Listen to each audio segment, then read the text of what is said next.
All right, folks, today we're going to go over some food awareness, the hidden truths they don't want you to know about. I'm talking about, did you know 90% of cheese is fake? Yeah, it's engineered to melt, colored to glow, marketed as cheese. And you won't believe what fruit is covered in. It's easy. They want it to look perfect for months. And you won't believe what's raised in filth, rinsed in chemicals, and then sits in your fridge or freezer and served for dinner. Got a big warning about milk, something you need to know. There's a buzz about milk, US milk, being banned in 30 countries. Got some crazy information on GMO corn and what it's doing to US citizens. New additive in meat, it's very, very toxic and influences human fertility. Yeah, you might want to know about that one. And I've got some super good information on those eggs. A lot of crazy information on eggs, egg shortages, egg inflation, and I know you guys are looking for the good eggs. Got some information on that yolk that you need to know about because they're fooling you again. Don't think that you're getting good eggs based on the color of the yolk. Also, they're starting to make food that does not go bad ever. Can't imagine what that's got in it. And to wrap it up, some dangers about canned food. Important information I dug up so you don't have to,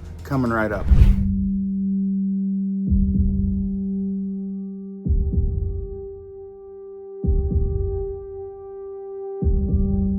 Hey guys, my name is Cohen here at Riverside Homestead, and if you're brand new here, welcome. And if you guys are into prepping tips, emergency preparedness, and most important, news and awareness that affects you, be sure to start this video off with a like, hit that notification bell so you guys can stay up to date, and let's begin. All right, folks, welcome back. Got a lot of stuff to go through real quick, a lot of pertinent information, stuff, like I said, you don't gotta dig up, I'll dig it up for you. So let's rattle through it. If you guys want more information on a specific thing, deep dive it yourself, but let me scratch the surface. First thing on the list, American cheese. Now, when you guys are at the grocery stores, make sure it's not always American. It might say American, but that might mean it was just packaged in America. Like, it has gotten really bad. You guys got to do so much digging these days to figure out where and what things are. But I thought this post was pretty informative. Engineered to melt. That's what I'm talking about. They're saying 90% of cheese are fake GMO made by the ones that make half of the pharmaceuticals. Yeah. So engineered to melt, colored to glow and look good,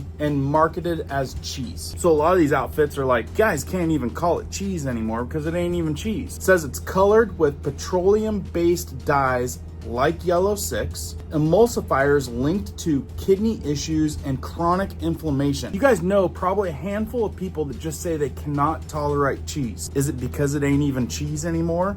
I'd be curious to know if they actually had some real cheese that was made with just the 4 ingredients that should be in cheese. See what the feedback is then. Says that it's banned in Norway. That's great because they got a lot of cousins there. And I'm sure other countries probably as well. Real cheese doesn't glow in the dark. Might have to test that out. More information on cheese. I was gonna read through this, but just listen to this guy. He lays it all out there for you. American cheese is fake. Traditionally, cheese is made with just 4 ingredients: milk, salt, starter culture, and an animal rennet. But in today's industrial food supply, 90% of cheese contains something called FPC, a genetically modified version of animal rennet made by Pfizer. Here's the catch. FPC rennet is labeled as GRAS, or generally recognized as safe. This creates a loophole that allows Pfizer to avoid labeling these products as GMO or genetically modified.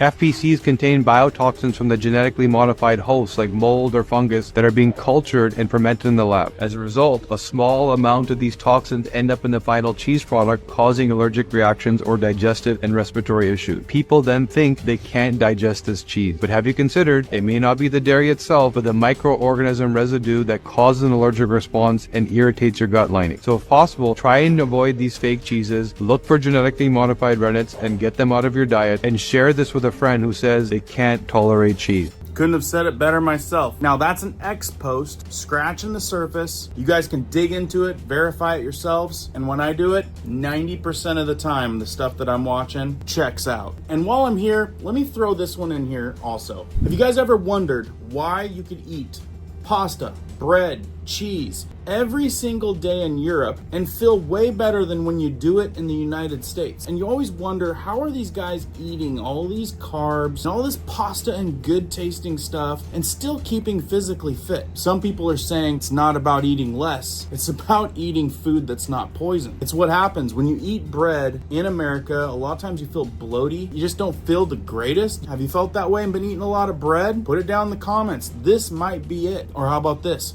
Foggy brain. Well, stuff is going into it that's banned in 30 companies. Check this out. American bread is not bread, and it's absolutely horrible for you.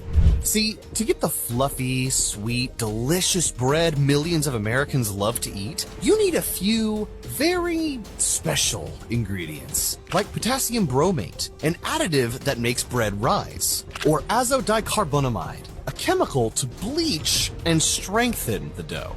Do you know where else you can find these chemicals? In yoga mats, pesticides, and even explosives. And all these chemicals have one thing in common.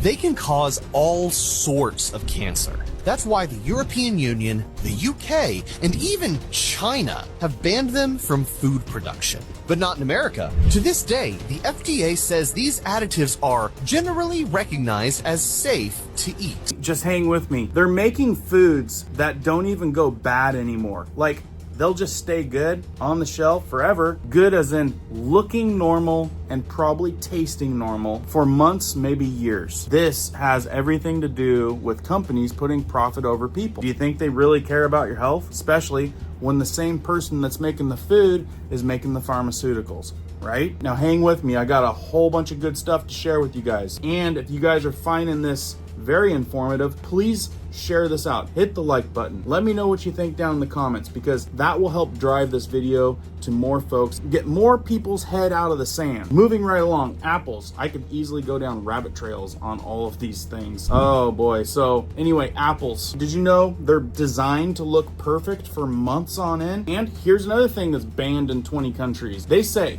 that American apples, diphenylamine, they look perfect for months, coated in DPA to prevent browning during long-term storage, breaks down into cancer-linked compounds over time. If that's true, not good.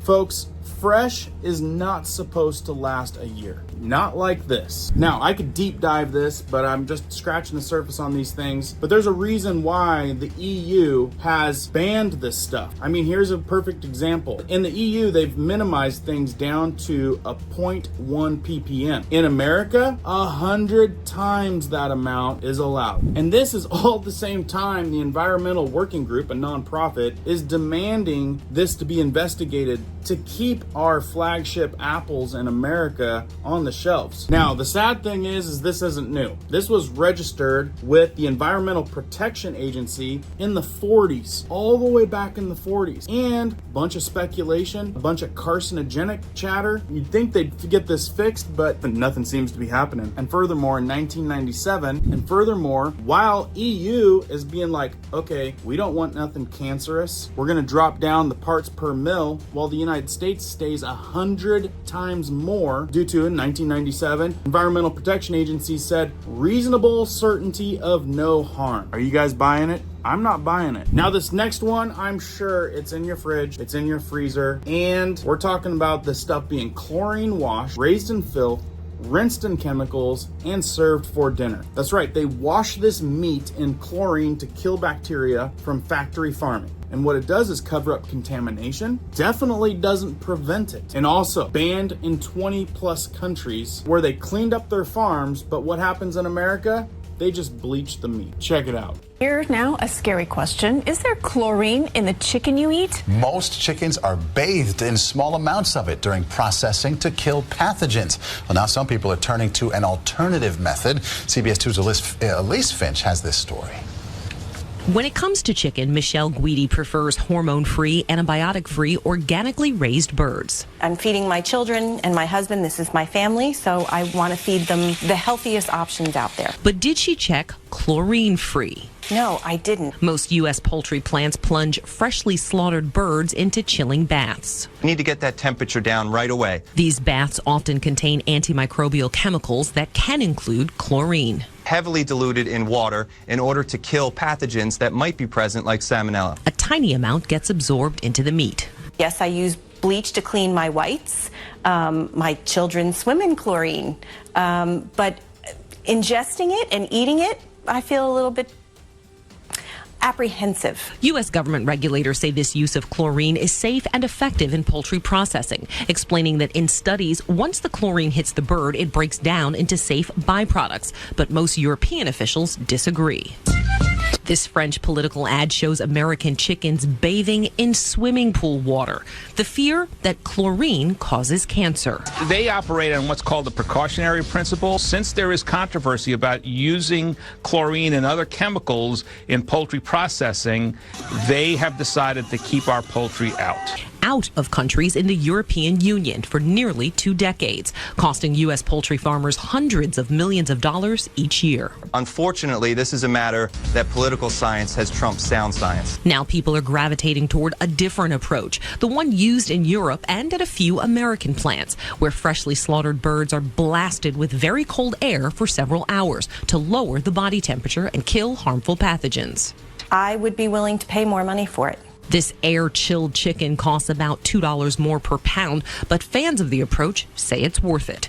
Elise Finch, CBS 2 News. Deemed safe by the FDA. Does that make you guys feel a little bit better? And how about this? I'm telling you, this is all just orchestrated from the money bags at the top. Because how can it cost more to have chicken that's blasted with cold air for a few hours versus buying all the chemicals to bathe them in, right? This is what I'm saying. You guys have to stay on your toes these days, especially if you live in America. I'm telling you, all of these affect millions and millions and millions of people. So this is why I'm making sure you guys are aware of this food awareness. Next on the list is milk, RBGH and RBST hormones. Have you guys heard about that? Let me tell you. What's in the glass isn't what came from the cow. So for those of you buying milk products or even buying stuff that's supposed to have milk in it, they're saying American cows are pumped with synthetic hormones to boost milk production. They're saying it's linked to cancer, hormone disruption, and antibiotic resistance. In fact, they say it's banned in 25 plus countries, and America serves it at school. Look, folks, I'm telling you, they've been doing this for a very long time. They're getting very good at it, and there's just enough people out there that don't think for themselves anymore. Now, here's what I'm gonna do. Keep these videos a little bit shorter. I'm gonna pause this one and give you a link to part 2 that I'll put out tomorrow. And if you watch this for the first time after a day, you'll have a link just right up here or in the pinned comment or down in the description, because I got a lot more crazy stuff to share with you that you guys need to know. Now, if you would, please share this out so more people are aware of this type of stuff. Give the video a like and tell me what you think down in the comments. That will also help drive this type of information. And I look forward to seeing you guys on part 2. You guys like staying aware, be sure to hit that notification bell and hit all notifications, and I'll make sure you guys stay up to date with pertinent information. Keep prepping, keep learning, keep doing. We'll see you guys on the next one.